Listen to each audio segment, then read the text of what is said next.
Hi, and welcome to lecture number 24. Today we are going into the rise of political parties in the era of Jefferson. The theme that we're looking at is politics and power. And the first learning objective, or the only learning objective that we have today, is 4B, explain the causes and effects of policy debates in the early republic.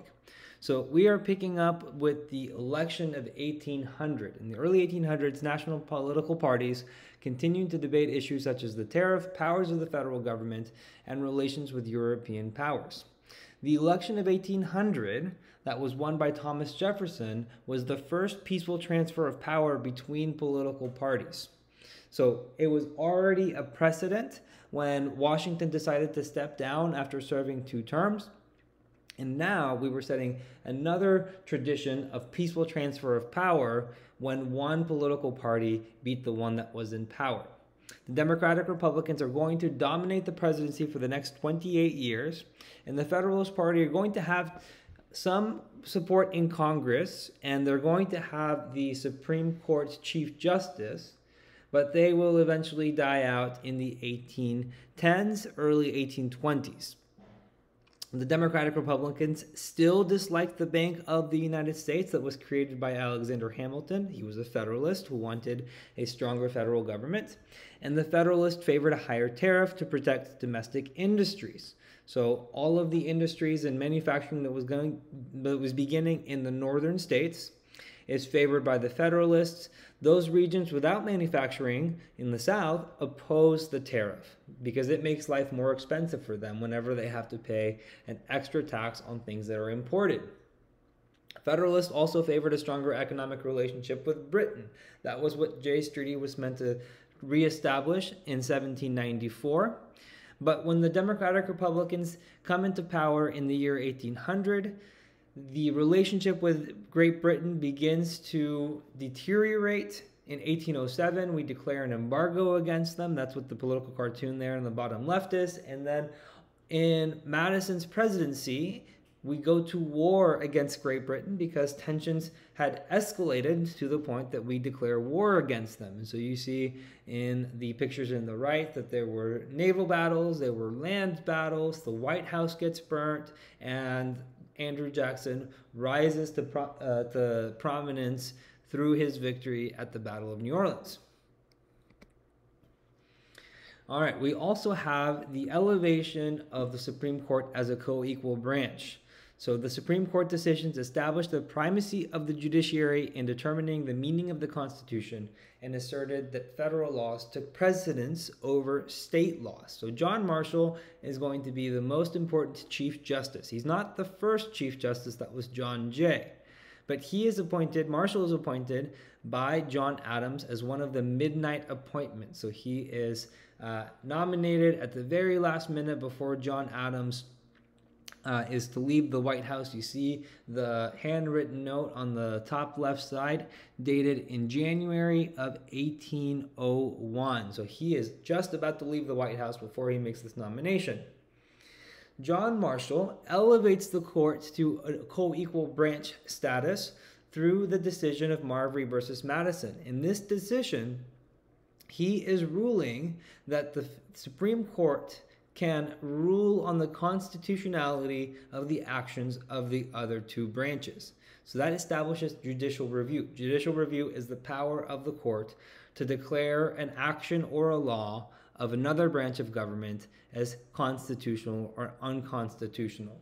This was always the intention for the Supreme Court.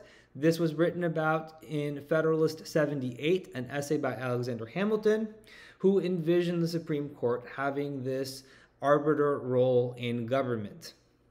The Marshall Court will interpret the Constitution in rulings to expand the powers of the federal government. John Marshall was a Federalist. He agreed with Alexander Hamilton that the federal government should have more power. And in the ruling of McCulloch versus Maryland, he protects the congressional action of creating a Bank of the United States through the necessary and proper clause of the Constitution. In 1821, he protects the federal government's power to regulate interstate commerce through the court case of Givens versus Ogden.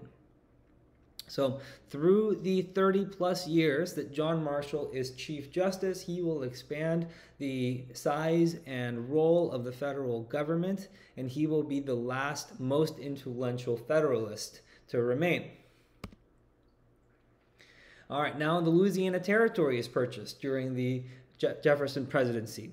Following the Louisiana Purchase, the U.S. government sought influence and control over North America through a variety of means, including exploration and diplomatic efforts. So Jefferson sends diplomats to France to negotiate for the purchase of the city of New Orleans and some territory surrounding the city of New Orleans, because he wanted to have a greater amount of control over the trade that happened on the Mississippi River, since the United States was so dependent on that trade. There had been episodes in the past where New Orleans had been controlled by a foreign power and had limited access to the United States, to the port of New Orleans, or to the Mississippi River. And so for those reasons, to try and bring about economic stability, Jefferson wanted to purchase Louisiana. Or he wanted to purchase New Orleans, which was part of the Louisiana Territory. When his diplomats made the offer to Napoleon, Napoleon countered back and said, I will sell you the entirety of the Louisiana Territory for $15 million, only $5 million more than you were offering for New Orleans and the surrounding territory. So this was a great deal. They took it immediately. They didn't even confer with Jefferson to see if it was okay. And by virtue of purchasing the territory through this treaty power, Jefferson expands the power of the presidency, which was uncharacteristic for a Democratic Republican like he was. It doubles the size of the country. It gives control of the Mississippi River and the port of New Orleans to the United States. And now that you have all of this territory, you have to go out and explore it and see what's out there. So the Lewis and Clark expedition is organized. They are sent by Jefferson to map out and to bring back the different flora and fauna and notes on the people that live in this new Louisiana Territory. So they set off from St. Louis, and as you can see, they take this northwestern route through South Dakota and North Dakota. In North Dakota, they meet Sacagawea, and she is instrumental in the success of the expedition in navigation and communication with the surrounding native tribes that they come into contact with. All right, so that was it. Here's the recap. The election of 1800 begins electoral dominance of the Democratic Republicans.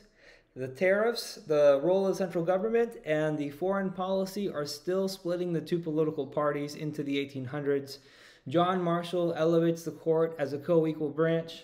The Louisiana Territory extends the country's boundaries. It brings stability along the Mississippi. And the Lewis and Clark expedition bring new knowledge of what lays beyond the Mississippi, all the flora, fauna, and people that live out beyond.